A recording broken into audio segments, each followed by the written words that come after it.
Morty, we need to do a quick tank project with Germany, Morty. Oh, gee, Rick. Weren't those like our mortal enemies like 20 years ago? No, Morty, those are our finest allies, Morty. You're thinking about the Soviets, Morty. Those guys are our mortal enemies, Morty. And they just built a T-62, Morty. Who knows what else they are working on? Oh, gee, Rick. Weren't those guys like our allies 20 years ago?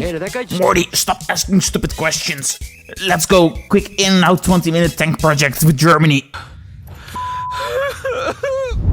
After World War II, General Motors, Chevy and Ford were offered the bombed out remains of Volkswagen for a grand total of absolutely free. Free? After taking a look at it, Ford's newly appointed chairman told Henry Ford II, "I don't think that what we are being offered is even worth a dime." This decision would come back and haunt them just a few years later. Volkswagen completely understood the European market. Cars like the Volkswagen Beetle were immensely popular in Europe. Not only that, they were also getting popular worldwide, with Volkswagen selling its 1 millionth car in 1957. They were also slowly getting more popular in the United States. And Ford was getting concerned with these smaller European cars. So as a response in 1959, Ford started development of its Ford Cardinal, a smaller car which was meant to compete against the likes of the Beetle. Now around the same time, the German branch of Ford was also working on a smaller car to compete with the Beetle. So the brilliant plan was hatched to work together to build one car that was both for the European market and the US market. But this quickly turned into a disaster. The car was too American and too big for the European market's taste. And on the other hand, the Cardinal was too European and too small for the American market. With the US branch of Ford ending up cancelling the project completely. And the car only sold with mild success in Europe. Now here you say, Zwalada, why are you telling me all of this? This is not a tank, this is a boring ass family car. Well, in real, the story is not the family car. It's the man behind it. One of the key figures to push for the US-German collaboration was Robert McNamara, one of Ford's so-called whiz kids, a group of World War II veterans that would bring in the logistics and organization knowledge of the war into Ford. McNamara had a bit of a soft spot for German engineering, so he was the man that was pushing for the Ford Cardinal project. And yes, the project didn't go anywhere, but that didn't stop him. Because just a few years later, McNamara was Secretary of Defense and would propose almost the exact same idea as the Cardinal. A joint development program, sharing costs and combining American and German engineering. However, this time it was applied to something slightly more dangerous than a compact family car. A next generation main battle tank, the MBT-70. Already as early as 1961, McNamara was floating around his idea of a joint German-US tank program. He approached the German Minister of Defense with this idea, who was not very impressed by this plan, instead suggesting that the US should look into buying their new Leopard 1 tanks. Like that's ever gonna happen. However, McNamara continued annoying the West Germans with his idea of a larger tank project between the two countries. Wanna build a tank project? 9. Wanna build a tank project? 9. Wanna build a tank project? 9. Wanna build a tank project? Fine.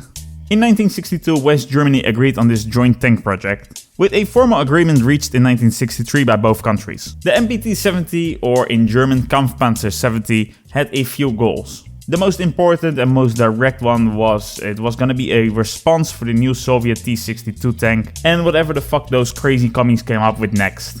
It was also meant to somewhat standardize equipment within NATO.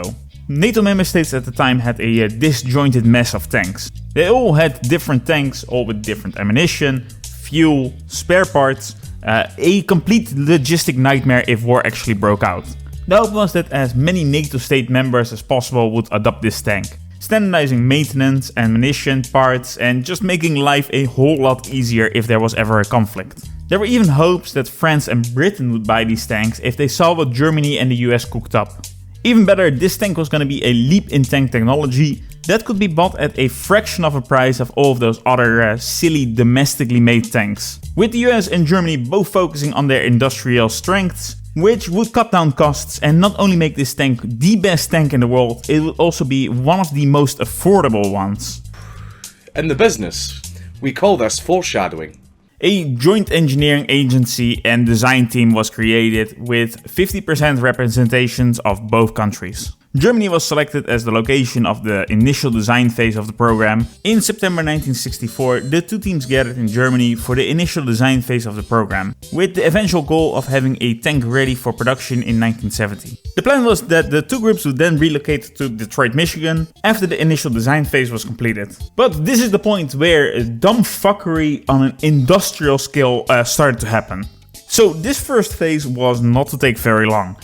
Just get some initial ideas on paper. How hard can it be? 2 years. It took them 2 years for the initial design phase. It wasn't until 1966 that the team could move to the US for further design. It turns out that Germany and the US have a bit of a different idea what a tank is supposed to do. There was also a language barrier.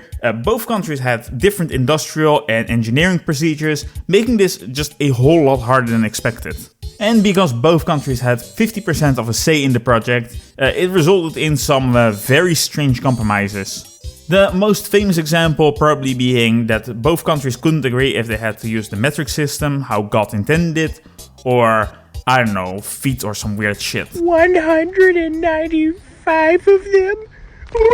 Oh, I need to change my pants. This problem in fact went so high that it had to be settled at the Secretary and Ministry of Defense levels, with the final decision being a great example of how to disappoint everyone that is involved in the project. Each country would use their own preferred measurement systems for the components that they would manufacture, which sounds like such a bad idea. Right out of the gate, you're gonna make repairs so much more difficult. The only silver lining being that all interface connections between components had to use the metric system. But this is just one example. The main gun was another shit show. The Germans wanted a more traditional high velocity gun, but the Americans were going through a bit of a phase and wanted to put missiles on basically everything. They pushed very hard for their new XM150 gun launcher, which could fire regular 152mm shells and missiles. The Germans reluctantly agreed with this gun, but not really. They were making their own more traditional 120mm smoothbore gun at the same time, that they were already planning on putting on the MBT-70. The engines was another big one. The Americans wanted an engine that was designed and manufactured in the US, and the Germans wanted an engine that was, surprise surprise, designed and manufactured in Germany. The solution was, fuck it, who am I kidding? There was no solution to this problem. They did the same thing as the gun, both countries just developed two completely different engines at the same time for the same tank.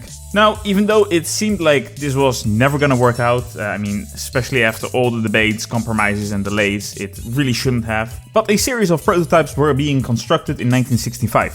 Both the US and Germany built prototypes with a total of 14 hulls being built. The lower hull and drivetrain were tested in 1966 and full trials began in 1968. And oh boy, this thing actually looked pretty promising. The tank had good mobility, was fast and had some groundbreaking tech inside of it. Like for example a hydraulic suspension. Using this advanced suspension system meant that the tank could raise, lower and even tilt itself. This worked a lot like the Swedish S-tank, which can also lean backward and forward. Which is pretty good when you're shooting at somebody from an incline. It also helps for traversal or even just lowering it, helping the tank conceal better.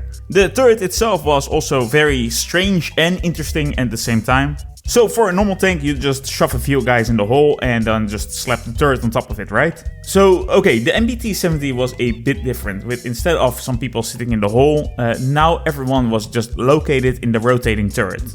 This included the driver. And you might think, wait a minute, what is gonna happen when the turret rotates and you need to drive this thing? Well, the Americans and Germans thought of that as well. The best way that I can describe this is that inside of the rotating turret, there was a other rotating turret that was specially for the driver. So the driver itself would sit in this rotating compartment inside of the turret that would make sure that he's always pointed forward. An absolutely insane solution for a problem that could have been easily solved by making a little bit of space in the front of the hull. In 1967, both the US and Germany showed off their prototypes of the MBT-70 to the public for the first time and shocked the world with this generational leap. The German demonstration did have to end a little bit early because there was some smoke coming out of the tank. However, the observers were nonetheless very impressed, and German officials said that the tank was well on track for replacing all the M48 patents of the Bundeswehr by 1972. So okay, all of this sounds pretty promising. But there was actually a long list of problems with this tank. So that rotating turret that the drivers were sitting inside. So yeah, the drivers were still getting very disorientated inside of the rotating turret. The main gun wasn't doing much better itself. The new XM150 gun launcher had some serious reliability issues. And then there was the ammo. Instead of using normal shells, the MBT-70 would have rounds with fully combustible shells, meaning that the case would burn up when you fire it. This was needed because there was not enough space inside of the tank for spent cases. So okay, sounds great, space problem solved, burning some shit up is also good for the environment. How dare you! But these shells were a much bigger headache than they expected. Just a bit of water could ruin the munitions, they could deform, and in some cases they would leave residue inside of the gun. And even if it wasn't wet, there was a chance that the munition could cook off, which basically means that it fires itself. This was because of the heat of the barrel. And yeah, that's not great. I mean, have fun explaining that one when your gun was pointing at a children's hospital. The autoloader also had problems and didn't help much neither. It was working fine for the missiles, but it could damage the more fragile tank rounds when it was loading them. And even though this tank had these fancy combustible cases, it still had a problem with internal space and, more importantly, ventilation. But in the end, all of these problems could have been resolved. They could have redesigned the rounds, or figure out a way to eject the casings, find some twinks to operate these tanks to save some space, and I don't know, give a barf back to the driver. But there was another bigger and heavier problem. The tank was getting a bit on the heavy side. The tank was originally supposed to weigh 48 tons, however it ended up weighing 54 tons. The Americans didn't see much of a problem with this slight increase of weight. However, the Germans saw this as a very big problem. Which is kind of rich, coming from the guys that came up with the mouse, but I digress. So, to reduce weight, the Germans suggested to remove the radiation shielding inside of the turret, which would create a new problem.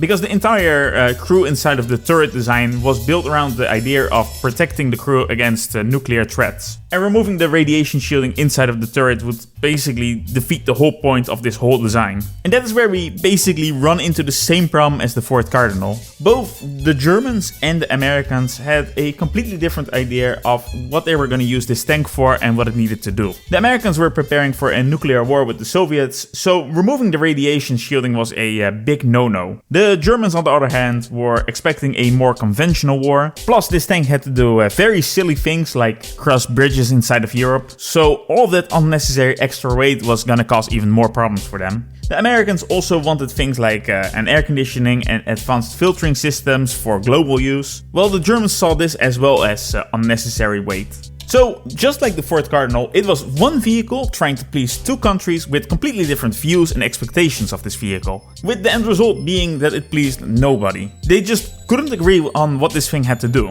And that's how you end up with this silly situation where both the Germans and the Americans are building the exact same components at the same time, completely undermining the point of working together. Remember, one of the original goals was for NATO countries to have the same tank to share ammunition, logistics and repairs and just make life a lot easier. And now you're gonna make a tank that is very complicated to maintain, has two different guns with different ammunition types, and even has a different engine depending on from which country you buy it from. All of this also inflated the budget. And talking about the budget, the original plan for the MBT-70 project was to develop and share the cost between the two countries. And it was expected that this would reduce costs, with some estimates saying that it would cost a modest $80 million to make this tank in 1960s money. However, by 1969, the MBT-70 project had already cost the two countries almost 4 times as much, with the development cost of this tank already sitting at $303 million. The expected cost per unit was also quickly going up, defeating one of the other points of the MBT-70, making something affordable. All of these problems meant that even before showing off their first prototype, there were some signs that the Germans were already losing confidence in the MBT-70 project. By 1965, the Bundeswehr was already reducing their investment in the tank. Just a few years later, in 1969, the writing was on the wall, and the Germans wanted to withdraw from the project as soon as possible. The American side didn't fare much better. By this time in the project, Robert McNamara was already long gone, and the program had already become way too expensive, way too complicated, and way too divided to continue. And people started to wonder why even continue with this thing.